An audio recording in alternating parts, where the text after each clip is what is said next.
കൈലാഷിന്റെ തീരുമാനം അറിയാനാ ഇവിടെ എല്ലാവരും വെയിറ്റ് ചെയ്യുന്നത്. പൊന്നു കായ്ക്കുന്ന മരമാണെങ്കിലും പുരപ്പുറത്തേക്ക് ചാഞ്ഞാൽ വെട്ടിമാറ്റണമെന്നാ പ്രമാണം. തീരുമാനം എടുക്കുമ്പോൾ ഈ പ്രമാണം കൈലാഷിന്റെ മനസ്സിലുണ്ടാവണം. കൈലാഷ് സാറിന്റെ തീരുമാനം എന്തായിരിക്കുന്നു ഇവിടെ എല്ലാവർക്കും അറിയാം. ക്ഷേത്രം പോലെ കൊണ്ടു കിടക്കുന്ന ഈ സ്ഥാപനത്തിന്റെ അകത്ത് വെച്ച് വേണ്ടാധീനം കാണിച്ചവരോട് ഒരു MD-യും ഒരു ദയാദാക്ഷണവും കാണിക്കില്ലല്ലോ. കൈലാഷ് സാറിന്റെ തീരുമാനം കൈലാഷ് സാറിന്റെ നാവിൽ നിന്ന് തന്നെ കേൾക്കാനാ ഇവിടെ എല്ലാവരും വെയിറ്റ് ചെയ്യുന്നത്. കൈലാഷ് സാറിന്റെ ഭാഗത്തും തെറ്റുണ്ട്, എനിക്കത് പറയാതിരിക്കാൻ വയ്യ. പരമശുദ്ധന്മാരായിട്ടല്ലേ ഇവരിതിന്റെ അകത്ത് പെരുമാറിയത്. അത് ഇവരുടെ നാടകമാണെന്ന് തിരിച്ചറിയാൻ കൈലാഷ് സാറിന് കഴിഞ്ഞില്ല.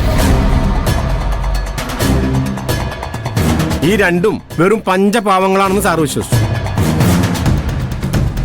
ഇവരെ വിശ്വസിക്കാൻ പാടില്ലെന്നും വിശ്വസിച്ച പണി കിട്ടുമെന്നും ഞാനും മുക്തമ്മോടും മാറി മാറി സാറിനോട് പറഞ്ഞു. അതൊന്നും ചെവിക്കൊള്ളാൻ കൈലാഷ് സാർ തയ്യാറായില്ല.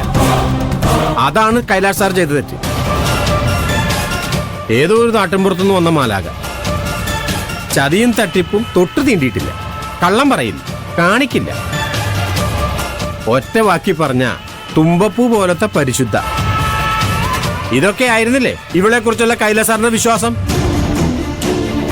ചതിയും തട്ടിപ്പും അറിയാത്ത ഒരു മാലാകയും മാലാകയുടെ കാമുകനും. ഇവിടെ എന്തൊക്കെ ചെയ്ത് പറ്റിക്കായിരുന്നു കൈലാഷ് സാറിന് അറിയോ? അറിയില്ല. ഞാൻ വിശദമായിട്ട് പറഞ്ഞത്. ഇവൾ ആദ്യം ഇവിടെ സൈക്കിൾ എവിടെ ഒളിപ്പിച്ചു വെച്ചു. പിന്നെ 5:45 ഫാക്ടറിയിൽ നിന്ന് പോയിന്ന് എല്ലാവരും തെറ്റിദ്ധരിപ്പിച്ചു. രജിസ്റ്ററിൽ തിരിമറി നടത്തി. എന്നിട്ട് സെക്യൂരിറ്റിയെ ശ്രദ്ധയപ്പെടാതെ രണ്ടുപേരും ഇതിന്റെ അകത്ത് ഒളിച്ചിരുന്നു. ഇനിയൊന്നും പേടിക്കാനില്ലെന്ന് ഉറപ്പായപ്പോ രണ്ടുപേരും ലീലാവിലാസങ്ങൾ ആരംഭിച്ചു.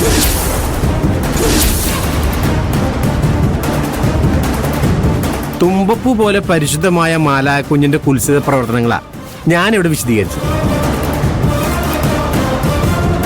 ഇവരിത് ആദ്യമായിട്ടായിരിക്കുന്നില്ല. പല രാത്രികളിലും ഇവരിതുപോലെ ഇതിനകത്ത് കഴിഞ്ഞിട്ടുണ്ടാവും. ഇന്നലെ എന്തുകൊണ്ടോ ഇവരുടെ പ്ലാൻ ചെറുതായിട്ടൊന്ന് പാളി. പല നാള് കള്ളൻ ഒരു നാൾ പിടിക്കപ്പെടുന്നുള്ള പ്രമാണം.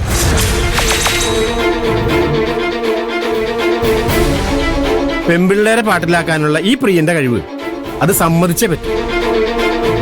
എത്ര എളുപ്പത്തിലാ പ്രണയം നടിച്ച് ഇവളെ ഇവന്റെ വഴിക്ക് കൊണ്ടുവന്നത്. പ്ലാനിങ് മൊത്തം ഇവന്റെയാ.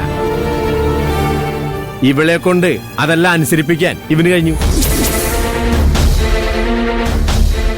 അതാ ഇവൻ മിടുക്കനാണെന്ന് ഞാൻ പറഞ്ഞു. ഇവക്കാണെങ്കിൽ എപ്പോഴും ആരെങ്കിലും ഒരാളുടെ ചുമലിൽ ചാരണം. നന്ദൻ ചത്തുപോയില്ല, പകരം കിട്ടിയത് ഇവനെയാ. നാണോ മാനോ ഇല്ലാത്ത അസത്ത്.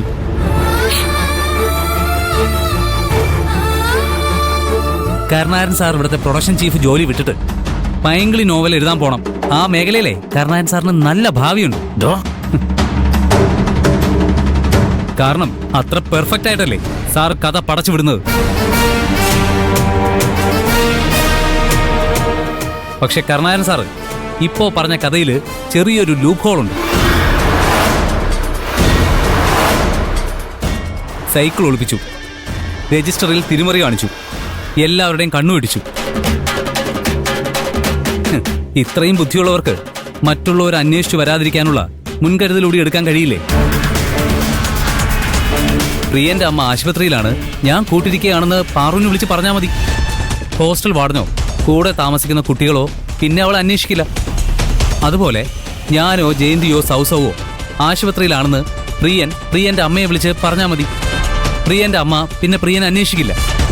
അതൊന്നും ചെയ്യാതെ മറ്റുള്ളവർക്ക് പിടികൂടാൻ പാകത്തിൽ ഇവർ കമ്പനിക്കകത്ത് കഴിഞ്ഞു.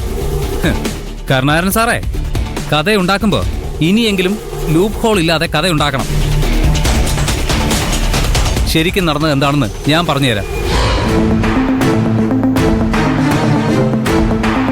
കരുണാകരൻ സാറ് 3 ദിവസത്തെ സ്റ്റോക്ക് ലിസ്റ്റ് ആവശ്യപ്പെട്ടതുകൊണ്ടാണ് പ്രിയൻ ഗോഡൌണിൽ കയറിയത്. പാറു പ്രിയനെ ഹെൽപ്പ് ചെയ്തതാ. രണ്ടുപേരും ഗോഡൌണിൽ ജോലി ചെയ്തുകൊണ്ടിരിക്കുമ്പോൾ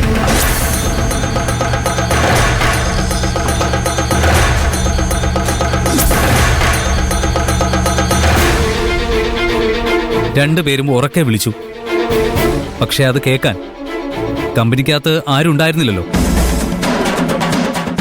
സെക്യൂരിറ്റിയും വിളിച്ചു. അകത്തെ മുറിക്കുള്ളിൽ കിടന്ന് വിളിച്ചു കൂവിയ പുറത്തിരിക്കുന്ന സെക്യൂരിറ്റിക്ക് കേൾക്കാൻ കഴിയില്ലല്ലോ. ഞങ്ങൾ അകത്ത് കുടുങ്ങിക്കിടക്കുകയാണെന്ന് സെക്യൂരിറ്റിയെ അറിയിക്കാൻ ഇവര് പല വഴിയും നോക്കി. സെക്യൂരിറ്റി ചേട്ടാ, സെക്യൂരിറ്റി ചേട്ടാ!